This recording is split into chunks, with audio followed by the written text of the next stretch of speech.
Around 25 police cars were on scene in downtown Peoria Friday evening for an officer-involved shooting. Now, just after 6:30, Peoria police were called to Hamilton Boulevard near the intersection with Northeast Monroe Street for a domestic incident. Now, during the incident, a man shot a woman and began to exchange gunfire with police. The man was shot by police. Both man and woman were sent to the hospital with life-threatening injuries.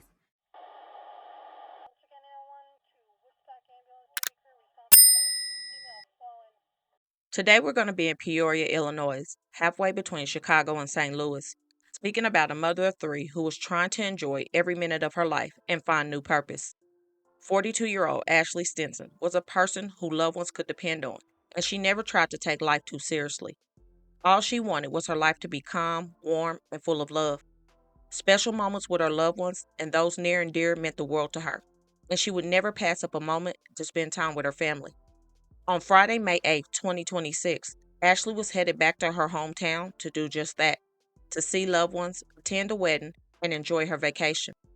However, before she left Atlanta, where she had moved to a little over a year ago, she felt that something was just not sitting right with her. She woke up that Friday and said that her spirit was not right, but she was still excited to get to see the people that she loved the most back home. Sadly, she was only back home for a few hours before tragedy would strike. 42-year-old Ashley Stenson, who many affectionately call Ash, was not only a mother of three, but also a grandmother, or a nana as she went by, of three too. Originally born in St. Louis, Missouri, her family would move from Peoria, Illinois at some point, and in 2015, she would move back to St. Louis. Ashley initially found it hard at first to make the move, but through some encouragement from her mom, she went ahead and toughed the hard times out. As she built her new life, she also started a new job working for the city. And in 2019, she began dating a man by the name of Cortez White. The pair looked to be like any other normal couple, enjoying each other's company, date nights, and family functions. She supported his kids' achievements, and he supported hers. Ashley had truly thought she found the one she would spend the rest of her life with, and that the two would someday get married. Despite the love she had for him, over the years, things began to change, and she knew that the dream of forever with Cortez was not going to be the case.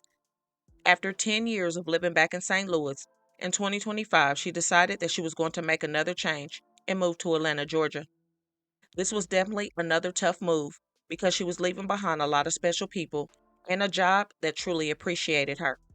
As for her kids, all of them were either in their late teens or early 20s, so this was an opportunity to do something for herself.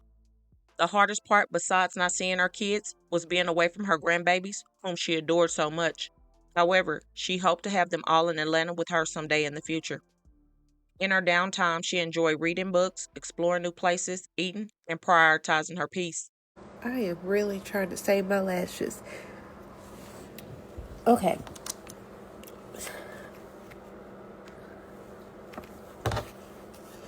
Thank you for all of the birthday posts. It took me a year to realize how important I am to myself.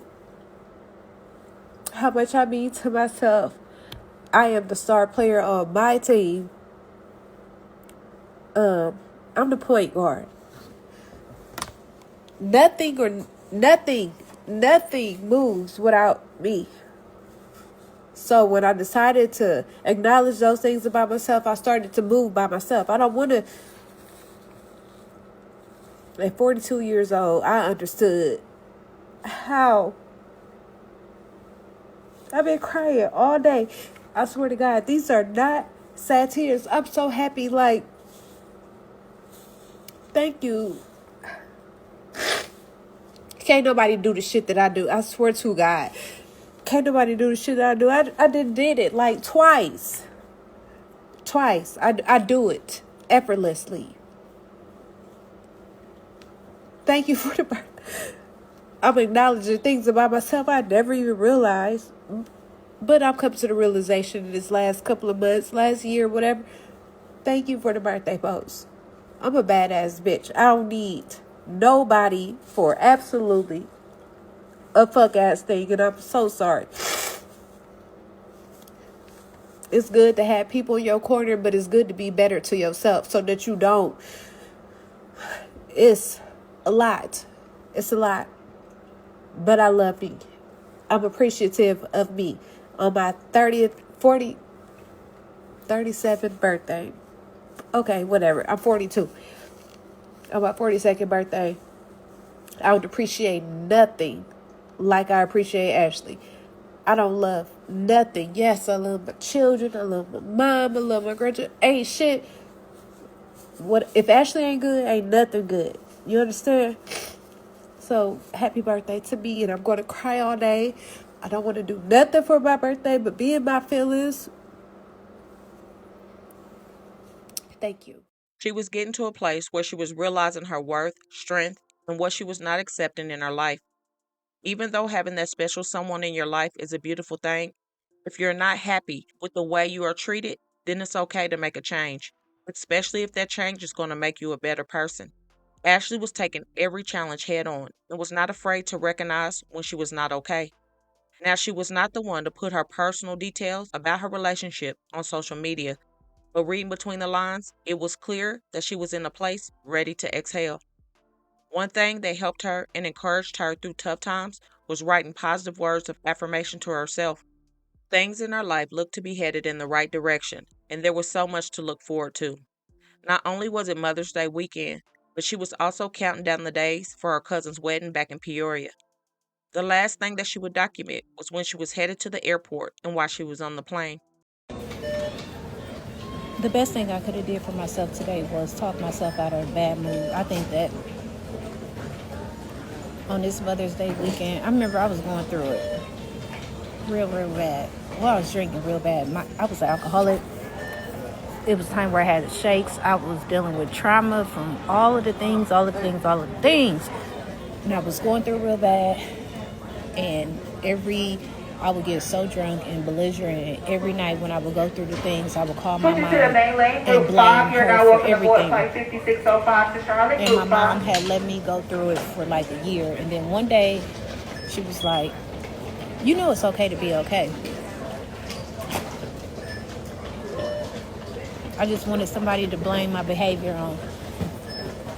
But today when I woke up this morning and I was having a bad day for absolutely no reason, I heard my mom say, you know it's okay to be okay. And that's what I decided to do. I told y'all this morning I woke up in a horrible mood, just negative spirit for absolutely no good reason and all of the things. And I just continued to hear my mom say, it's okay to be okay. Happy Mother's Day. Within hours of touching down in Illinois, Ashley would run into some trouble, which she was not expecting, in front of the 4 Points by Sheraton Hotel. According to what was reported, an officer with the Peoria Police Department will respond to reports of a domestic disturbance in the 500 block of Hamilton Boulevard around 6:35 p.m. that Friday. During the disturbance, a man was said to have shot a woman, and then the responding officer shot the man. Both the male and female were transported to local hospitals with life-threatening injuries. The female was transported to OSF Healthcare St. Francis Medical Center unresponsive, not breathing, and with no pulse. Despite aggressive resuscitation efforts and trauma care, she was pronounced unalive at 7:03 p.m. Friday. The coroner would identify the woman as Ashley Stenson. As for the male, he was identified as 41-year-old Cortez White of St. Louis. He had multiple gunshot wounds after the shootout with police and passed away in surgery at 8:26 p.m. that same Friday. The man and woman killed in last week's downtown Peoria shooting have now been identified. 42-year-old Ashley Stenson of Atlanta, Georgia, died around 7 p.m. Friday. It was just after 6:30 that night that police went to the area near the 4 Points by Sheraton Hotel for domestic disturbance. Stinson was found shot by 41-year-old Cortez White of St. Louis, who exchanged gunfire with police before being shot as well. He was pronounced dead just before 8:30 p.m. One loved one said she went against her better judgment by not leaving him sooner, and when she did decide to choose to be happy, he took her life. Now, it is not clear if he drove up from St. Louis or if he flew to her hometown, because in her video, it doesn't appear that he's with her. But maybe he knew she was going to be close, and that's when he decided to do the unthinkable. Maybe she agreed to see him. Maybe they were going to work things out. But whatever the case may be, a mother, a grandmother, and a beautiful soul lost her life, and that should have never taken place. What happened was a complete crash-out mission. Not only did he take her life, but he also robbed her mother, children, and grandchildren, and so many others of having her in their lives. She was said to be everyone's favorite cousin, and that person they knew would make them laugh. All she wanted to do was be the best version of herself and live life in peace and make special memories with her loved ones. Now she is forever 42 years old, and that should not be the case. She had so much life ahead of her. Her life mattered, and she should still be here. One loved one said, "Damn it, man. I was hoping to wake up, and this was just a nightmare. I will never be okay with the fact that you're gone. Like, what the heck? You woke up yesterday with a bad feeling, like you knew something was going to happen, and that makes me even sadder. There's no one quite like you in this world, and I will never ever forget you, cousin. I am absolutely gutted. To my Stinson family, I love you." My heartfelt thoughts and prayers go out to all her family, friends, and loved ones. Please don't forget to comment your thoughts and prayers as well, and hit that like button and share to make your people aware. And as always, remember to stay woke. Things change quickly.